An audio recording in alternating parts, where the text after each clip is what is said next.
Karena kita sadar kita sebagai murid kadang-kadang banyak dosa sama guru. Banyak kan? Kadang guru ngomong, bantuin aja. Kadang-kadang guru ngomong,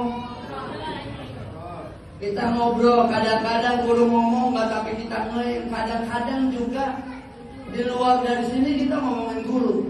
Ada nggak yang begitu? Ada, yang mana orangnya? Karena besok Allah melihat bukan dohir, Allah melihat batin. Maka kata beliau tadi, kalau ada orang hatinya rusak, doanya nggak dikabulin. Apa sebabnya? Karena hatinya rusak. Dalam kitab Minhajul Abidin, Tuan Syekh Imam Ghazali menceritakan ada seorang murid Imam Fudail bin Iyad. Imam Fudail bin Iyad punya murid. Ketika muridnya sakaratul maut, itu dibacain Yasin, dia nolak. Dibacain la ilaha illallah, dia nolak. Sampai saat dia meninggal dunia, gurunya Imam Fudail bin Iyad namanya, sampai nangis. Kenapa ada murid yang dia istiqomah ngaji, kok jadi begini? Selama 40 hari Imam Fudail bin Iyad kagak keluar kamar. Saking menyesal, kenapa ini murid mati su'ul khotimah? Malamnya dia bermimpi Imam Fudail bin Iyad. Kata Imam Fudail bin Iyad bertanya kepada muridnya, apa yang terjadi pada dirimu? Kata ini murid, saya dimasukin ke dalam neraka. Kata gurunya, padahal engkau murid saya yang paling pintar. Padahal murid yang paling, saya masuk neraka karena sebab 3. Berapa? Karena sebab 3. Yang pertama, an-namimah. Karena saya sering ngadu domba. Di dalam sama guru saya ngomong A, di luar saya ngomonginnya C. Jauh gak tuh? Kalau A sama B masih dekat. Guru ngomong A, sama gurunya ngomong A, di luar ngomong sama guru di depan tanda tuh, di luar ngomongin guru. Ada nggak? Ini saya ngingetin bukan buat di sini dong, dimanapun kita kan. Maka ini murid, padahal murid kesayangan Imam Fudail bin Iyad, murid yang paling pintar. Ketika Imam Fudail bin Iyad bermimpi, ini muridnya dia ngaku sebab 3. Yang pertama gara-gara namimah, bisababil namimah. Yang kedua bisababil hasad, karena sebab hasud.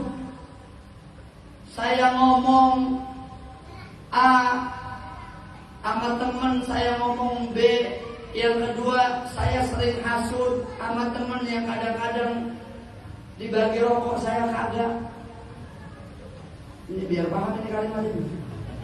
Ada hal saya nemenin kiai dari pagi sampai sore, itu kiai saya temenin. Yang kagak nemenin dibagi rokok. Ini saya jangan aja ngomong nih, jangan sampai hati rusak itu. Bu, ya bu. Jadi ketika kita sudah istiqomah hadir ngaji, ini hati kudu dijaga nih. Buat tungguin dari tadi. Lah belum juga ini. Mana ini ya? Mau minta sebelah malu. Ya, begitu ya.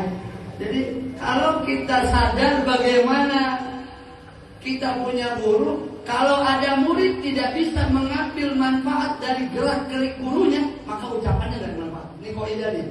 Kalau kita punya guru, sebagai murid kita tidak bisa mengambil manfaat dari tingkah laku guru kita, maka ucapannya nggak ada manfaatnya. Jadi ini terjadi pada murid Imam Fudail bin Iyad. Imam Fudail bin Iyad adalah seseorang yang ketika muridnya sakaratul maut dia dampingin dibacain Yasin. Dibacain Yasin ini muridnya nolak, dibacain talqin muridnya nolak.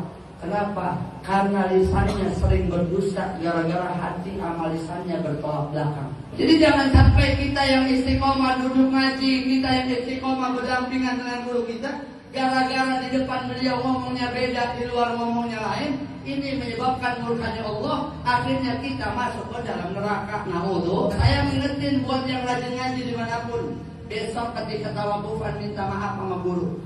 Minta maaf, minta ridhonya, minta doain agar habis lebaran bisa Allah pilih lagi untuk istiqomah duduk ngaji. ngaji. Kalau ada orang istiqomah duduk ngaji, insya Allah kehidupannya akan diberkahi Allah Subhanahu wa Ta'ala.